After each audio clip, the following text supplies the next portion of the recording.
Silicon city Bengaluru ಇವತ್ತು ಸಂಪೂರ್ಣ ಖಾವಿಮಯವಾಗಿತ್ತು. ಬೆಂಗಳೂರಿನ ಅರಮನೆ ಮೈದಾನದಲ್ಲಿ ನಡೆದ ಬಸವ ಸಂಸ್ಕೃತಿ ಅಭಿಯಾನದಲ್ಲಿ ಲಿಂಗಾಯತ ಧರ್ಮದ ಮಾನ್ಯತೆಗೆ ಸಿಎಂ ಸಮ್ಮುಖದಲ್ಲೇ ಒತ್ತಾಯ ಕೇಳಿಬಂತು. ಸಿದ್ದರಾಮಯ್ಯ ಮೊದಲ ಬಾರಿಗೆ ವಿಭೂತಿ ಧರಿಸಿ ರುದ್ರಾಕ್ಷಿ ಮಾಲೆ ಹಾಕಿದ್ರು. ಹಾಗಾದ್ರೆ ಆ ಸಭೆಯಲ್ಲಾಗಿದ್ದೇನು? ಡೀಟೇಲ್ಸ್ ಇಲ್ಲಿದೆ.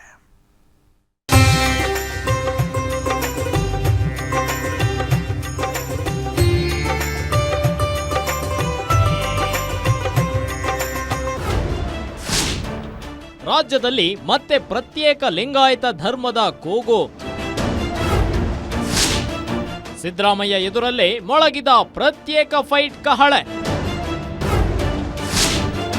ಲಿಂಗಾಯತ ಧರ್ಮಕ್ಕೆ ಧರ್ಮದ ಮಾನ್ಯತೆಗಾಗಿ ನಿರ್ಣಯ. ಬಸವ ಸಂಸ್ಕೃತಿ ಸಮಾವೇಶದಲ್ಲೇ ಪ್ರತ್ಯೇಕ ಧರ್ಮಕ್ಕೆ ಒತ್ತಾಯ.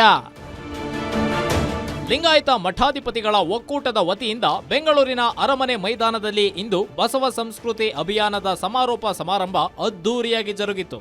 ಬಸವ ಸಂಸ್ಕೃತಿಯ ಬಗ್ಗೆ ಜಾಗೃತಿ, ಬಸವ ತತ್ವದ ಬಗ್ಗೆ ಪ್ರಚಾರ, ಜನಮಾನಸದಲ್ಲಿ ಬಸವಣ್ಣರನ್ನ ಅಚ್ಚೊತ್ತುವಂತೆ ಮಾಡುವ ಕುರಿತು 1 ತಿಂಗಳಿನಿಂದ ನಡೆದ ಅಭಿಯಾನದ ಸಮಾರೋಪ ಸಮಾರಂಭಕ್ಕೆ ನಾಡಿನ 500ಕ್ಕೂ ಹೆಚ್ಚು ಮಠಾಧೀಶರು ಸಾಕ್ಷಿಯಾಗಿದ್ರು. ಇದೇ ವೇಳೆ ಸಮಾವೇಶದಲ್ಲಿ ಉಪಸ್ಥಿತರಿದ್ದ ನಿಜಗುಣಾನಂದ ಸ್ವಾಮೀಜಿಗಳು ಭಾರತೀಯ ಸಂಸ್ಕೃತಿಯ ಒಳಗೆ ಬಸವ ಸಂಸ್ಕೃತಿ ಭಿನ್ನವಾಗಿದೆ, ಮಠಾಧಿಪತಿಗಳ ಒಕ್ಕೂಟವನ್ನ ನಾವು ಉಳಿಸಿ ಬೆಳೆಸಬೇಕೆಂದು ಕರೆ ನೀಡಿದ್ರು. 1 ತಿಂಗಳ ಕಾಲ ನಾವು ತೆಗೆದುಕೊಂಡು ಹೊರಟಿದ್ದೆವು. ಇದಕ್ಕೆ ಮುಳ್ಳು ಯಾರು ಇದ್ರು ಅಂದ್ರೆ ನಮ್ಮ ಸಮುದಾಯದಲ್ಲಿ ಹುಟ್ಟಿರ್ತಕ್ಕಂಥ ಮಠಾಧಿಪತಿಗಳೇ ಮುಳ್ಳಾಗಿದ್ರು. ವಿರುದ್ಧವಾಗಿ 1 ತಿಂಗಳ ಕಾಲ ಅದನ್ನ ಅವರ ಅನೇಕ ರೀತಿಯ ಭಾವನೆಗಳನ್ನು ಇದನ್ನು ವ್ಯಕ್ತಪಡಿಸಿದ್ರು. ಆದ್ರೆ ಒಂದು ತಿಳ್ಕೊಳ್ಬೇಕು, ಈ ಒಕ್ಕೂಟದ ಒಂದು ಸಂದೇಶ ಇದೆ. ನಿವೃತ್ತ ನ್ಯಾಯಮೂರ್ತಿ ಎಚ್.ಎಸ್. ನಾಗಮೋಹನ್ ದಾಸ್ ಮಾತನಾಡಿ, ನನ್ನ ಅಧ್ಯಕ್ಷತೆಯಲ್ಲಿ ರಚನೆಯಾದ ಸಮಿತಿ ಪ್ರತ್ಯೇಕ ಲಿಂಗಾಯತ ಧರ್ಮಕ್ಕೆ ಶಿಫಾರಸು ಮಾಡಿತ್ತು. ಕೇಂದ್ರಕ್ಕೆ ರಾಜ್ಯ ಸರ್ಕಾರ ಶಿಫಾರಸು ಮಾಡಿತ್ತು. ಆದ್ರೆ ಕೇಂದ್ರ ಸರ್ಕಾರ ಶಿಫಾರಸನ್ನ ವಾಪಸ್ ಕಳಿಸಿದೆ.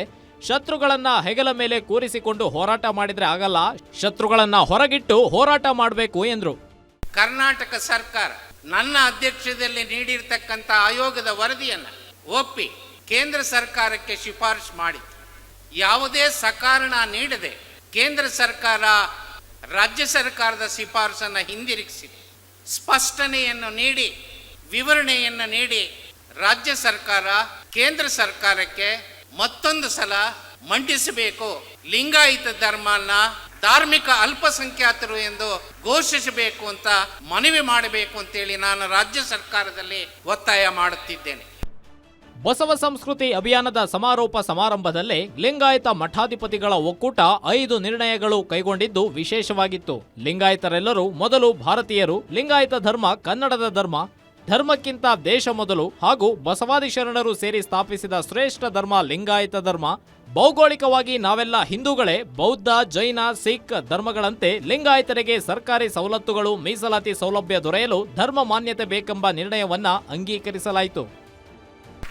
ಇನ್ನು 2ನೇ ನಿರ್ಣಯ, 12ನೇ ಶತಮಾನದಲ್ಲಿ ಮಹಾತ್ಮ ಬಸವೇಶ್ವರರು ಹಾಗೂ ಬಸವಾದಿ ಶರಣರು ಸೇರಿ ಸ್ಥಾಪಿಸಿದ ಶ್ರೇಷ್ಠ ಧರ್ಮ ಲಿಂಗಾಯತ ಧರ್ಮ.